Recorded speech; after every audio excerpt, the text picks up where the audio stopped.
Evaluar el trabajo que realiza el campo de fuerzas F de XY igual a X dirección Y y Y en dirección J para toda pareja XY que pertenece a R2 al mover un objeto por el arco de la cicloide X igual T menos seno de T, Y igual 1 menos coseno de T, donde el parámetro T está definido desde el valor inicial 0 hasta el valor final pi.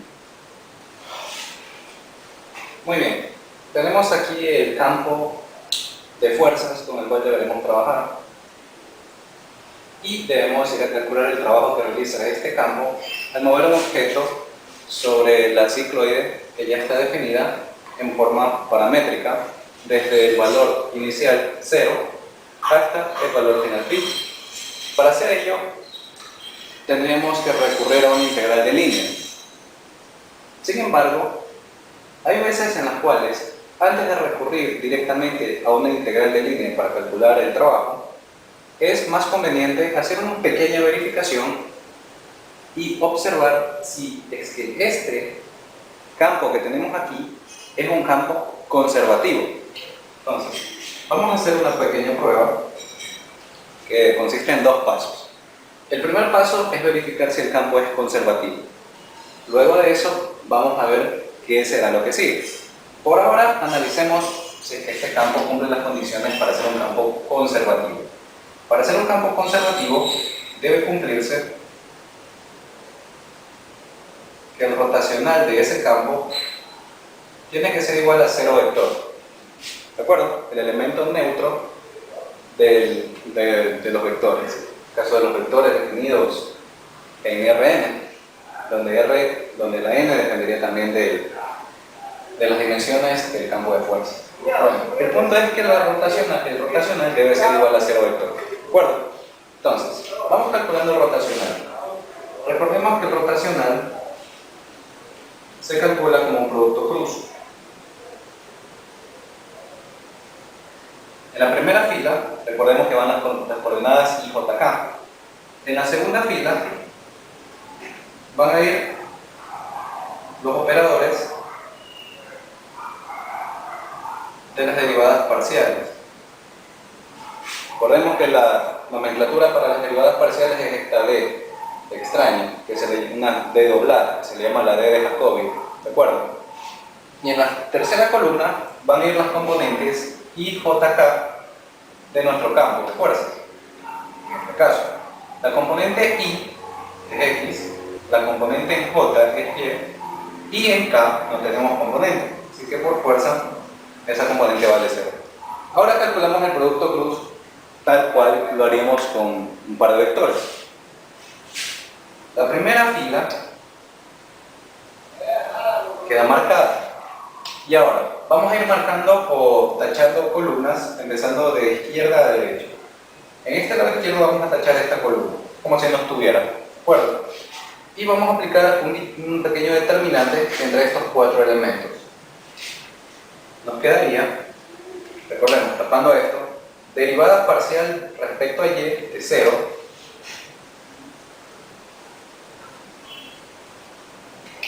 recordemos, esto que está tapado, menos, recuerden, es como si fuéramos un determinante de dos elementos, ¿no? Menos la derivada parcial de c respecto a z de y.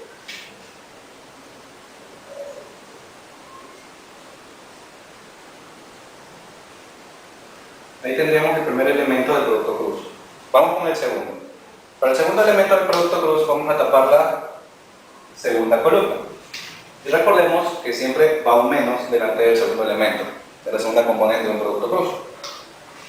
Tapando este elemento me quedaría la derivada parcial de x respecto a x de 0 menos la derivada parcial respecto a z de x. Nos quedaría entonces la derivada parcial respecto a x, 0, menos la derivada parcial respecto a z de x. Esta sería la componente en dirección y. Y finalmente la componente en dirección k, que siempre lleva el signo positivo, la obtenemos aplicando el determinante al tapar esta columna, la última. Nos quedaría derivada parcial respecto a x de y menos la derivada parcial respecto a y de x. Tendríamos derivada parcial respecto a x de y menos la derivada parcial respecto a y de x. Este es el valor que se encontraría en la coordenada k. Ahora, veamos qué es lo que obtenemos luego de calcular el rotacional. Lo que estamos calculando en este momento es lo que se conoce como el rotacional de un campo. ¿De acuerdo? Ahora, aquí lo que tenemos es la derivada parcial de y para la expresión 0. Eso nos va a dar 0. Esto nos da 0. Menos la derivada parcial respecto a z de y. Recordemos que si estamos derivando parcialmente respecto a esta variable, todo lo que no esté en términos de esta variable se considera constante. Entonces es como si estuviéramos derivando una constante. Eso nos da 0. 0 menos 0 nos da como resultado un 0 en la posición y. Menos la derivada parcial respecto a x de 0 es 0. Menos, ocurre lo mismo. Estamos derivando parcialmente respecto a z, una expresión solo en términos de x. Esa variable x, derivándola respecto a z, se comporta como una constante. Por ello su derivada es 0. 0 menos 0, 0 en dirección j. Finalmente, vamos a calcular la última componente. Lo mismo, derivada parcial respecto a x de y. Y no está en términos de x, por ende se la trata como una constante. Menos la derivada parcial respecto a y de x. Y no está en términos de x, ¿verdad? Por lo mismo decir, bien, tengo que derivar respecto a y, pero aquí tengo una expresión en términos de x. Entonces, no estás en términos de y. Eres una constante para la derivada parcial. Por ello, 0 en k. Finalmente, obtenemos un vector con componentes i0, j0, k0. Este es el elemento neutro, o sea, es un cero vector, un vector nulo. Por ende se cumple que el rotacional es cero vector. Y ya hemos comprobado la primera parte de este análisis. Vamos con la segunda parte. La segunda parte nos dice que si el rotacional de un campo es igual a cero vector, posiblemente existe una función potencial sobre ese campo.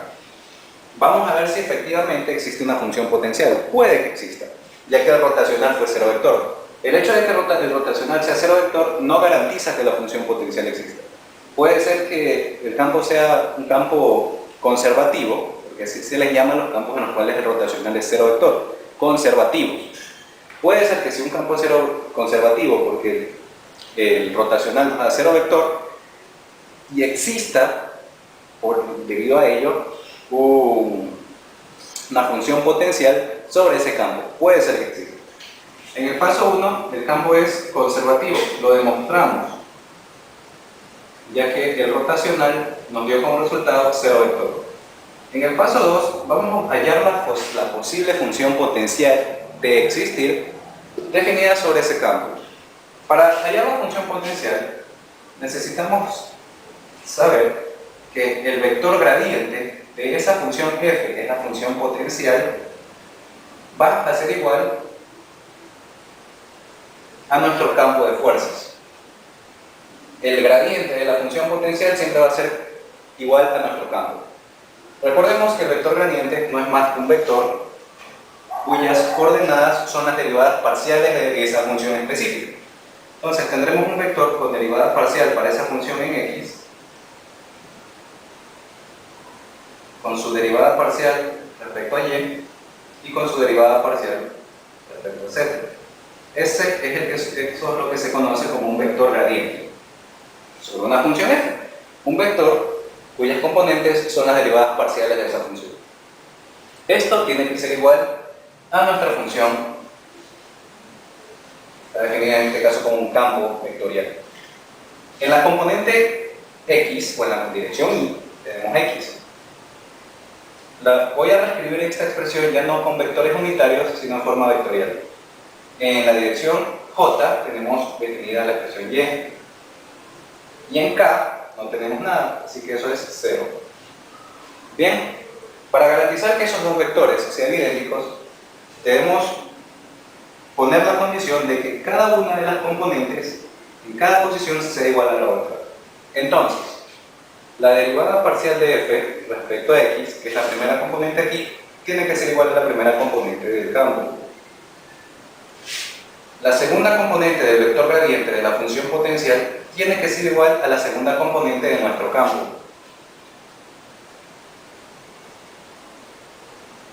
Finalmente, el tercer elemento va a ser igual, o sea, el elemento en la tercera posición, la tercera componente del vector gradiente de la función potencial, va a ser igual al tercer elemento del campo. En este caso, la derivada parcial de f respecto a z nos va a dar como resultado 0. ¿De acuerdo? Entonces, como ya vemos, de esta derivada parcial no vamos a obtener ningún resultado, ningún beneficio.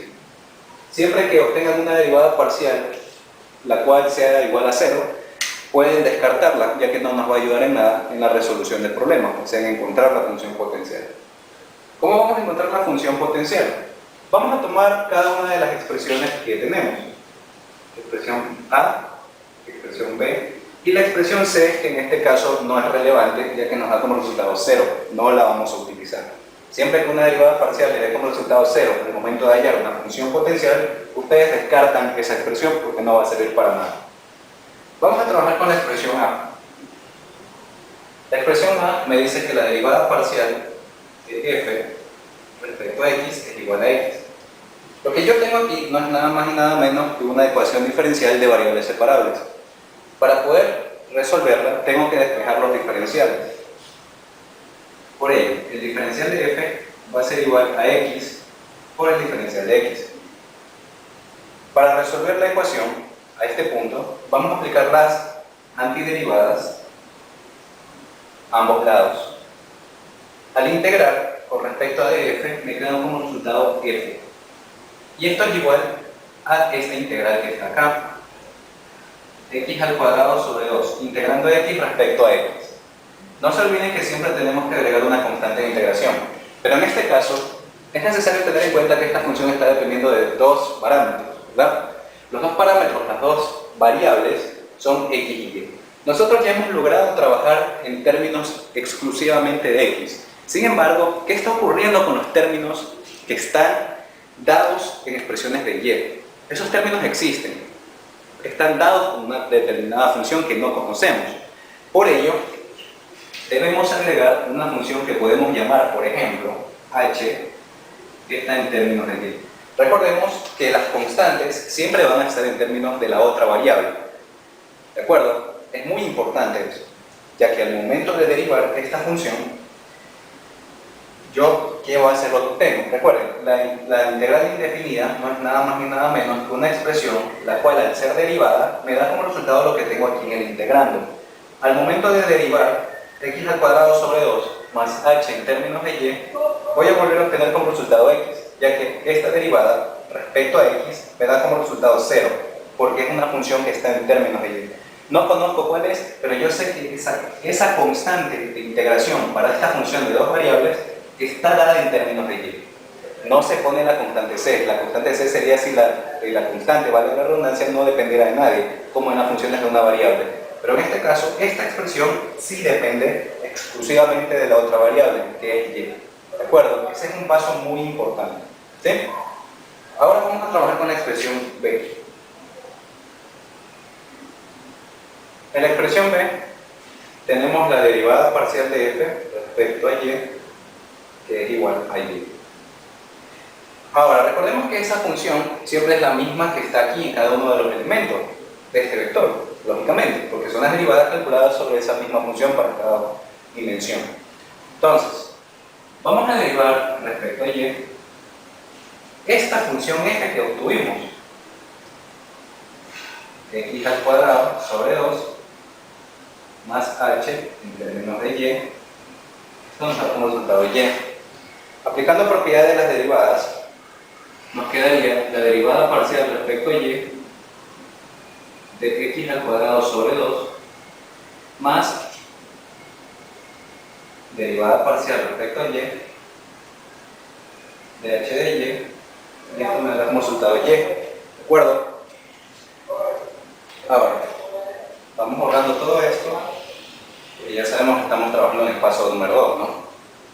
Voy a borrar también esta parte, la necesito. Así que esta función de aquí la necesito porque recuerden que esta de aquí es la función potencial que estoy hallando. Me falta una parte que es la función en términos de y. Esa función completa es la función potencial.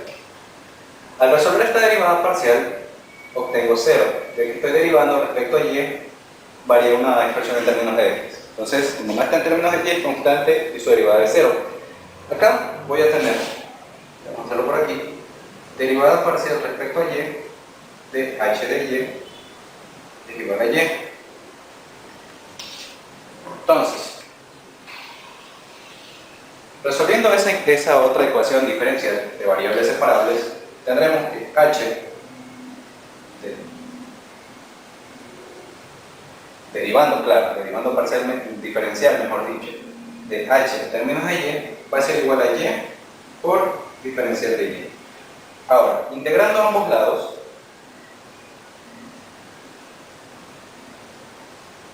vamos a ver qué es lo que obtenemos.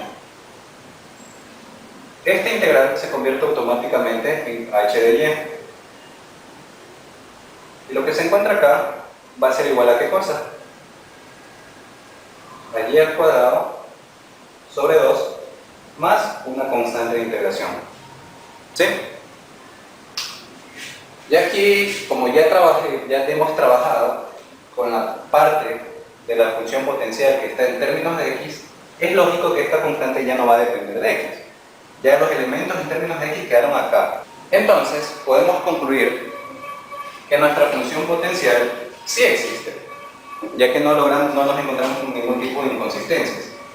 Nuestra función potencial, que depende de x y, es igual a x al cuadrado sobre 2 más h en términos de y. H en términos de y es y al cuadrado sobre 2 más la constante de integración.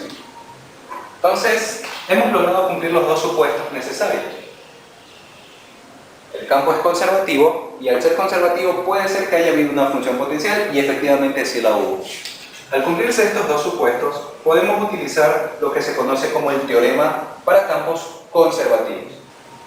El teorema para campos conservativos nos dice que si nosotros queremos evaluar una integral de línea entre una función representada en un campo y un diferencial de desplazamiento sobre una curva C, eso puede ser evaluado como la función potencial evaluada en R, que está evaluado en B, menos la función potencial evaluada en R, y esa R está evaluada en A, donde A es el punto inicial, o el valor inicial que toma el parámetro T, en este caso sería 0, y B es el valor final que toma el parámetro T para nuestro problema, esta vez el valor final de T, B sería igual a pi.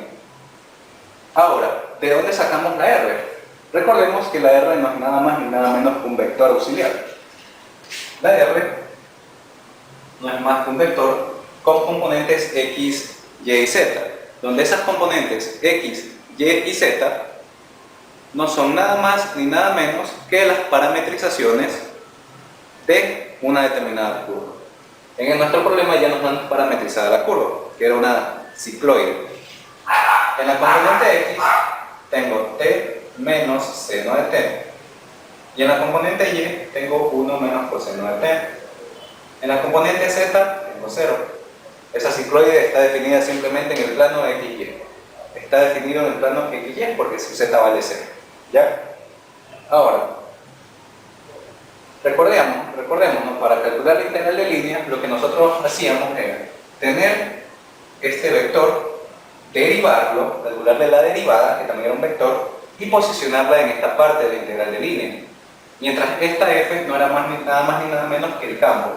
Luego aplicábamos el producto punto entre ambos, nos daba una expresión, y esa expresión era evaluada ¿de dónde? ¿De dónde? Desde el inicio del parámetro hasta el final del parámetro. Sin embargo, hay veces en las cuales la función que representa el campo suele ser muy difícil de evaluar a través de una integral de línea inmediata. Por ello, es muy importante verificar si el campo es conservativo y, de ser así, verificar si existe la función potencial para usar el teorema de campos conservativos. Vamos a calcular R evaluado en A, o sea, R evaluado en 0.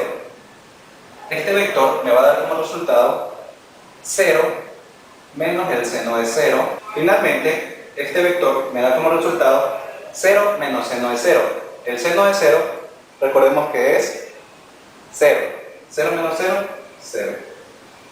1 menos coseno de 0. Recordemos que el coseno de 0 es 1. 1 menos 1 nos da 0. Y en Z tenemos 0. O sea, en la dirección K, es decir, tendremos el valor de 0. Vamos a evaluar el vector R en B. Ese vector es igual a R evaluado en pi. Tendríamos pi menos seno de pi, 1 menos coseno de pi y 0. Esto nos da como resultado pi menos seno de pi. Recordemos que el seno de pi es 0. Pi menos 0 será igual a pi. 1 menos coseno de pi. Recordemos que el coseno de pi es menos 1. Menos 1 por menos 1 más 1. 1 más 1, 2. Y finalmente la última componente seguirá siendo 0. Ahora, para evaluar la integral de línea sobre la curva C entre el campo de fuerzas y un vector diferencial de desplazamiento, vamos a tener lo siguiente. La función potencial, que es esta, evaluada en R de B, y R en B, evaluada en B, que es en pi, nos da como resultado esta.